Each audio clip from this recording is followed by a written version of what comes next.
इस वीडियो में आप सभी का बहुत बहुत स्वागत है।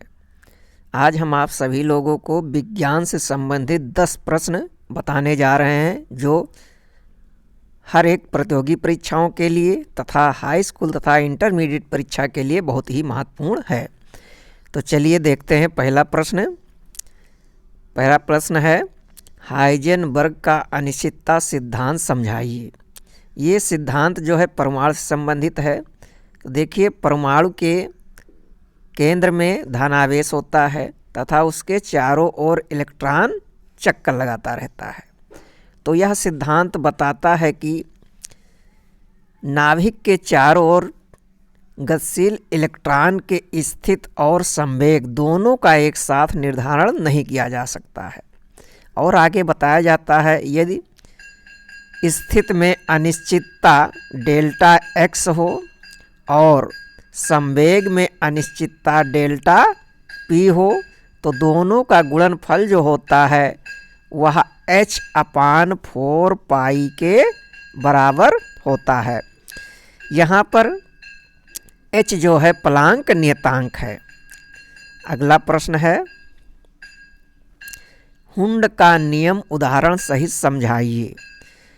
तो देखिए, इस नियम में कहा जाता है किसी भी परमाणु के उपकोष के ऑर्बिटलों में इलेक्ट्रॉन पहले एक एक प्रवेश करता है, इसके बाद दूसरा इलेक्ट्रॉन प्रवेश करता है। इसे हम उदाहरण से समझते हैं।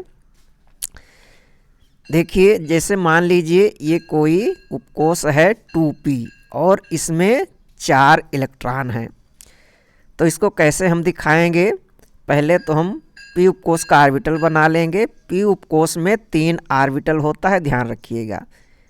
ये 3 ऑर्बिटल बना लिया और बीच में लिखेंगे 0, एक तरफ लिखेंगे +1, दूसरे तरफ -1 और इलेक्ट्रॉन को हम प्लस की ओर से भरेंगे। तो यहाँ पर 4 इलेक्ट्रॉन है तो एक एक करके भरेंगे। पहले 1 इलेक्ट्रॉन, 2 इलेक्ट्रॉन और ये 3 इलेक्ट्रॉन। अब चौथा इलेक्ट्रॉन जो होगा फिर से +1 वाले में आ जाएगा। तो इस प्रकार से हुंड का नियम उदाहरण सहित समझा दिया गया है। अगला प्रश्न है सोडियम और क्लोरीन का इलेक्ट्रॉनिक विन्यास बोर-बरी नियम से ज्ञात करो। तो देखिए, इलेक्ट्रॉनिक विन्यास निकालने के लिए आप सभी को परमाणु क्रमांक ज्ञात होना चाहिए तत्व का।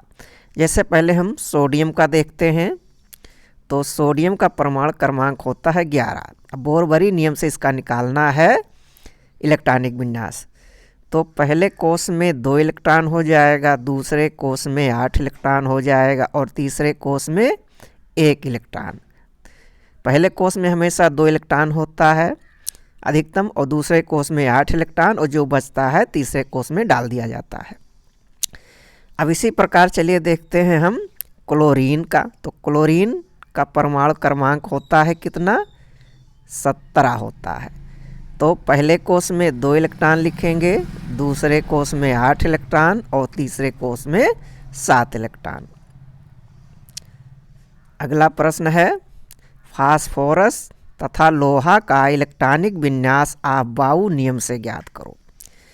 आफ-बाऊ नियम से भी इलेक्ट्रॉनिक विन्यास निकालने के लिए हमें परमाणु क्रमांक याद होना चाहिए। तो सबसे पहले हम फास्फोरस का निकालते हैं।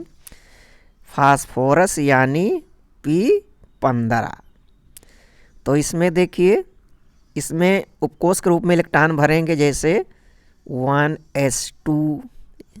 ये ऊपर इलेक्ट्रॉन भरा जाता है, नीचे उपकोष की संख्या है 1s और 2s,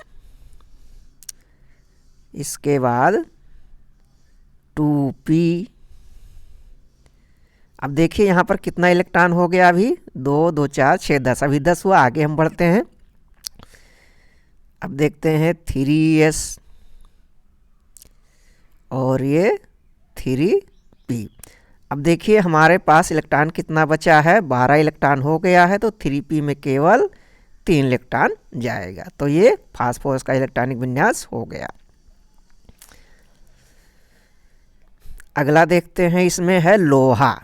तो लोहा का परमाणु क्रमांक होता है 26। तो इसका इलेक्ट्रॉनिक विन्यास निकालते हैं। चलिए 1s2 2s2 2p6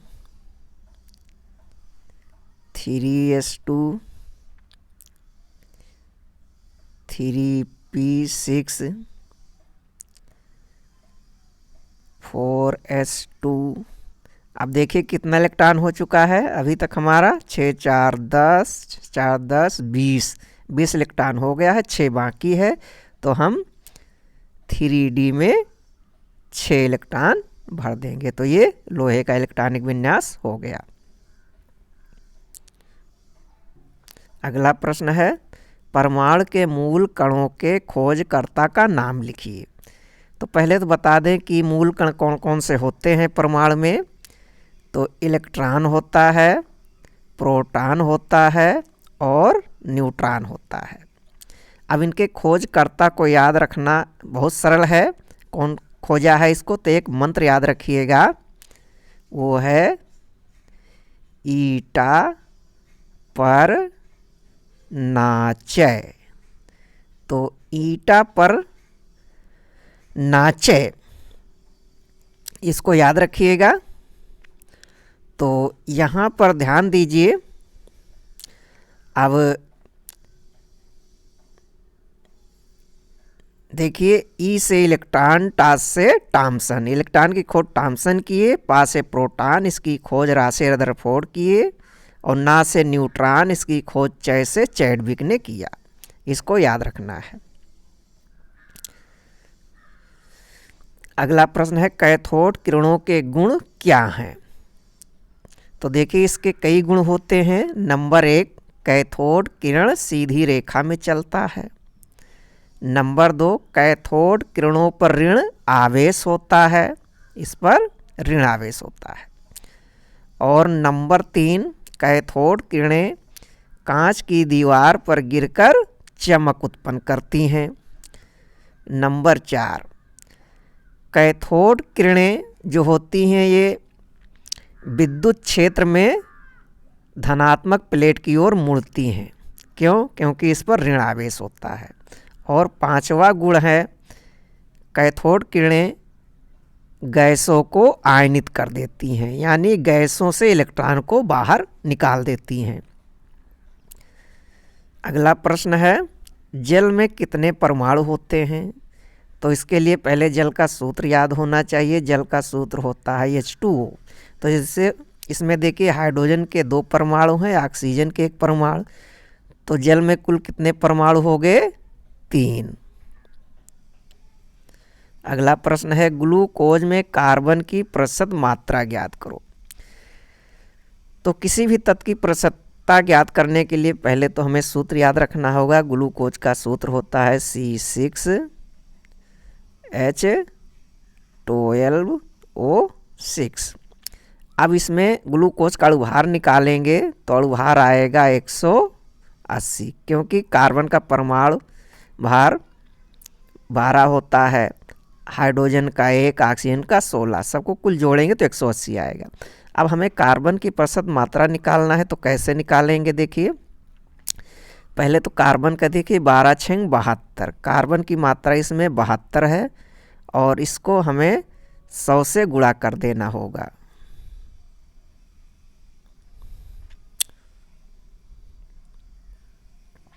और बटे में हम 180 लिख देंगे।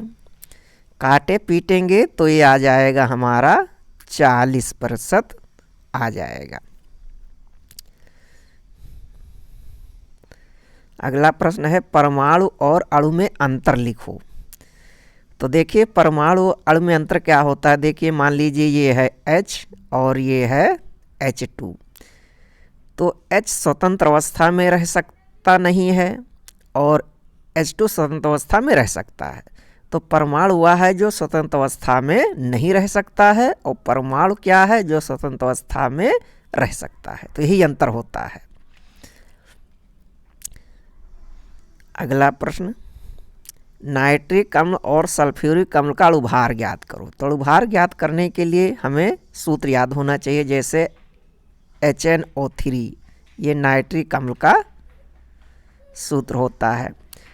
तो इसका अणुभार कैसे निकालेंगे? तो यहाँ पर देखिए हाइड्रोजन का परमाणु भार 1 होता है, 1 जोड़ लेंगे। नाइट्रोजन का होता है 14 और ऑक्सीजन का होता है 16। लेकिन यहाँ 3 परमाणु है तो इसको हमें 3 से गुणा कर देना है।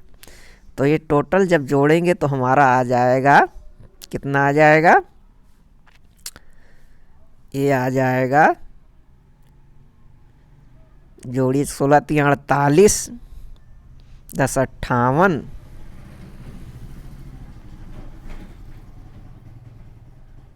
58 2 60, 3 63, ये 63 हो जाएगा अणुभार। अब अगला देखते हैं सल्फ्यूरिक अम्ल। तो इसका सूत्र होता है H2SO4। तो हाइड्रोजन का परमाणु भार 1 जोड़ेंगे, सल्फर ये हाइड्रोजन का 2 परमाणु है, 2 से गुणा कर देंगे। और सल्फर का होता है 32 और ऑक्सीजन का होता है 16, गुणे 4 कर देंगे, 4 परमाणु है, टोटल करेंगे तो आ जाएगा ये 98। यानी सल्फ्यूरिक अम्ल का अणुभार 98 हो जाएगा।